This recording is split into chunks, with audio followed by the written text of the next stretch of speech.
We're back now with our coverage of Hurricane Katrina 20 years later. It was a catastrophe of such devastating magnitude. The images from those days, the early days, are seared into the memories of millions of Americans. There were the people waving for help from their rooftops. You probably remember this. And the crowds packed into the Superdome for days, the shelter of last resort before and after the storm. But just down the street, an equally devastating humanitarian crisis was happening. Thousands who survived the storm walking to the convention center where local officials told them to seek refuge. But instead of help, the people there found a lack of basic needs like food, water, and shelter. NBC News photojournalist Tony Zumbado was one of the first journalists on the scene there. Here is what he captured.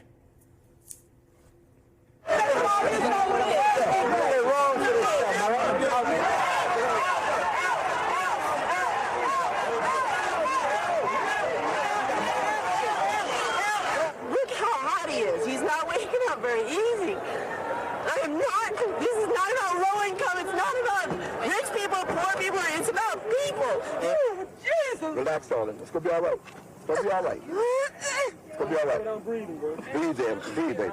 Breathe, bro.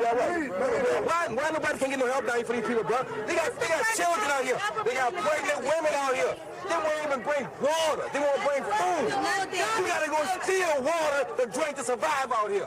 We need help, sir. We really do. We need help. They're not doing nothing. They're not telling us nothing. They're not doing nothing. We've been out looking for these old people. They're out here without their medication. They're in wheelchairs. We need help, sir. We really need help. They are just left behind. There's nothing offered to them. No water, no ice, no sea rations, nothing for the last 4 days. They were told to go to the convention center. They did. They've been behaving. The attitude there is unbelievable, how organized they are, how supportive they are of each other. They have not started any melees, any riots, nothing. They just want food and support. And what I saw there, I've never seen in this country.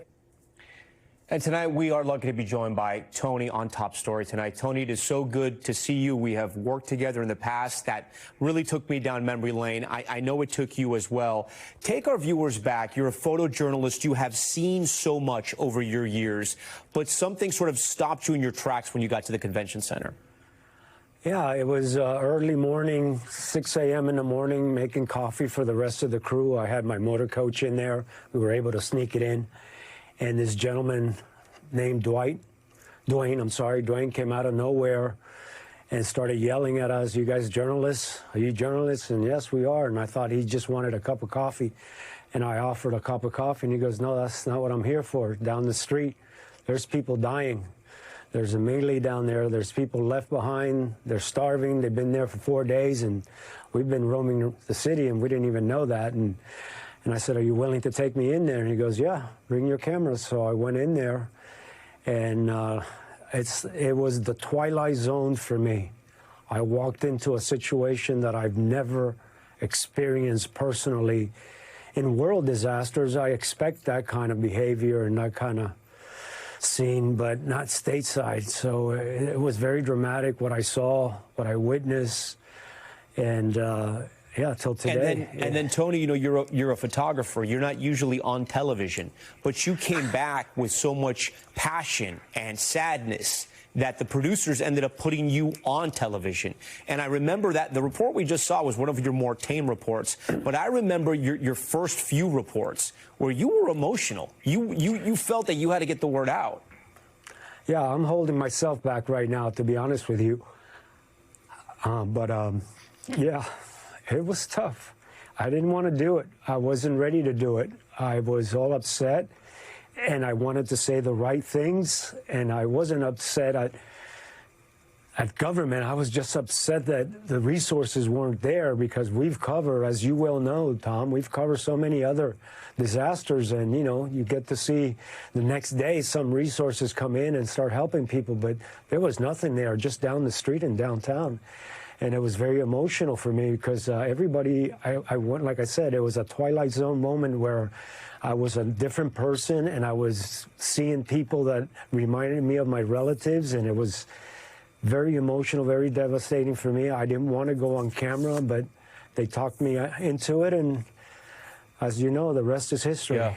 What sticks with you from that day, from the people you met? When you shoot stories like that, there's always somebody or a family that stays with you.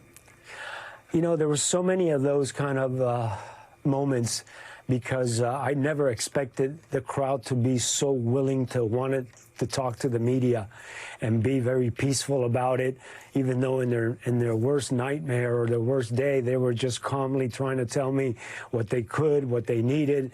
And I didn't see any violence there when everybody else was saying that it was very chaotic in there, and that's why the National Guard couldn't go in there. But this gentleman, Dwayne, he saved a lot of lives when he was able to get our cameras in there, and we were the first crew to get in there and showcase what was going on. So there was a lot of people that are sticked in my mind. I mean, I see the video, and of course tonight I'm going to relive it. But I always think that it's important to go back and talk about where we were and where we are today. And what happened.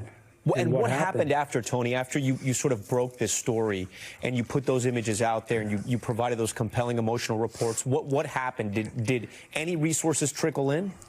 Well, you know, the main roadblock was that there was someone said that they were shooting at police officers and supply trucks, and the convoy was sitting about a half a mile out of the city and not moving. So I was able to go and talk to that particular supervisor and go, look, I brought my motor coach in there. I was just in the Superdome, and then I was also at the convention center, and there's no shooting. There's none of that. And the shooting was people trying to make a hole from inside their house so they can crawl out of the roof. And while the helicopters were out there, they were listening to helicopters. They're shooting from inside their home up to the roof so they can create a hole and get out. That was the kind of shooting that was going on, but not directly at any rescues or any 911 responders. So that was very dramatic, that all the food was sitting out there, and because of a bad rumor, and we couldn't confirm it, they were not able to come in with the food. What do you think we've learned from Hurricane Katrina as we mark 20 years? What I personally have learned, and we were just in North Carolina and now we had Texas, is that every state needs their own survival program. You can't just have one national program and then deploy that in areas where you don't really know what to expect.